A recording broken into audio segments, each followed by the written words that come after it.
بالله من الشيطان اللعين الرجيم. بسم الله الرحمن الرحيم. قلنا لا تخف إنك أنت الأعلى وألق ما في يمينك تلقف ما صنعوا إنما صنعوا كيد الساحر ولا يفلح الساحر حيث أتى. اللهم صل على محمد وآل محمد وعجل فرجهم. السلام علیکم ورحمۃ اللہ وبرکاتہ. اللہ تبارک و تعالیٰ کا شکر ہے کہ میں نے سورہ طٰہٰ جو قرآن مجید کا 20 نمبر کا سورہ ہے اس کی 2 آیات کی تلاوت کا شرف حاصل کیا، جس کا نمبر 68 اور 69 ہے. آیت نمبر 68 کا ترجمہ یہ ہے، اور ہم نے کہا خوف نہ کرو، یقیناً آپ ہی غالب آنے والے ہو. اور آیت نمبر 69 کا ترجمہ یہ ہے، اور جو کچھ آپ کے دائیں ہاتھ میں ہے اسے پھینک دیں کہ جو کچھ انہوں نے بنایا ہے ان سب کو نکل جائے گا. یہ لوگ جو کچھ بنا لائے ہیں وہ فقط جادوگر کا فریب ہے، اور جادوگر جہاں بھی ہو کامیاب نہیں ہو سکتا. لا تخف کا مطلب ہے ڈرو نہیں.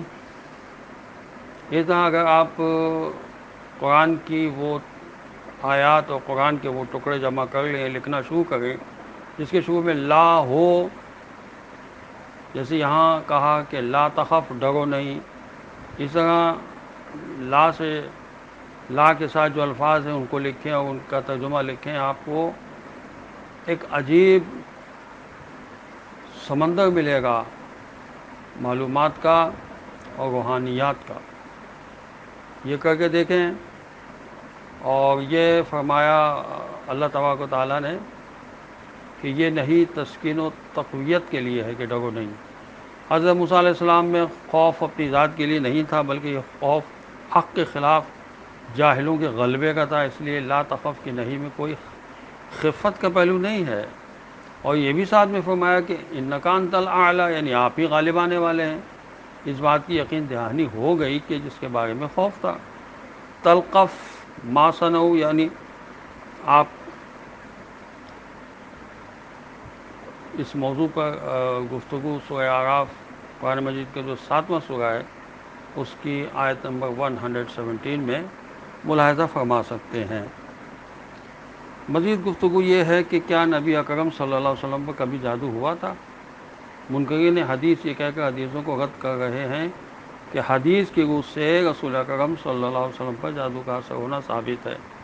حالانکہ قرآن کے مطابق یہ مشرکوں کا قول ہے کہ وہ ہمارے نبی صلی اللہ علیہ وسلم کو جادو کیا ہوا کہتے تھے. اس طرح منکرین حدیثوں کو جھوٹا ثابت کرتے ہیں، لیکن وہ یہ نہیں سوچتے کہ قرآن ہی میں فرعون حضرت موسیٰ علیہ السلام کو سحر زدہ یعنی جادو کیا ہوا کہہ رہا ہے. اصل بات یہ ہے کہ کفار مکہ جو حضور صلی اللہ علیہ وسلم کو سحر زدہ آدمی کہتے تھے، وہ اس معنی میں کہتے تھے کہ کسی نے ان پر جادو کر کے ان کو معاذ اللہ دیوانہ بنا دیا ہے، اور اسی دیوانگی کی وجہ سے معاذ اللہ وہ نبوت کا دعویٰ کر رہے ہیں اور نرالے پیغامات سنا رہے ہیں.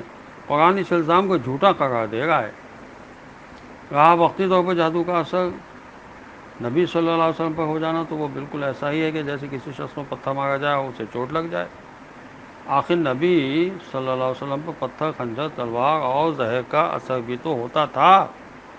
اسی طرح جادو کا اثر بھی ہو سکتا ہے. اس سے منصب نبوت پر حرف نہیں آتا. البتہ قرآن اس بات کی تردید کر رہا ہے کہ رسول صلی اللہ علیہ وسلم کسی جادو کے تحت نہ کبھی دیوانے ہوئے تھے اور نہ معاذ اللہ اس دیوانگی کے تحت انہوں نے پیغامات سنائے. یعنی نبی صلی اللہ علیہ وسلم کے قوائے عقلی کبھی جادو سے مغلوب نہیں ہو سکتے، اور نہ وہ جادو کے زیر اثر کلام کرتے ہیں. یہ تفہیم القرآن میں لکھا ہوا ہے.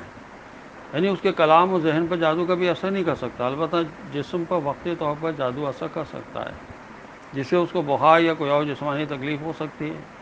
اس طرح رسول صلی اللہ علیہ وسلم کے اوپر جادو کا اثر ثابت ہونے سے تمام احادیث باطل قرار نہیں دی جا سکتی. مسحورن کے 3 معنی کیے گئے ہیں: سحر سکھایا ہوا، یعنی مفعول بمعنی فاعل یعنی ساحر، اور فریب خوردہ. یہ تفسیر انوار النجف میں لکھا ہوا ہے. اللہ ہمیں دین کو سمجھ کر اس پر اطاعت کرنے کی توفیق عطا فرمائے. والسلام علیکم ورحمۃ اللہ وبرکاتہ.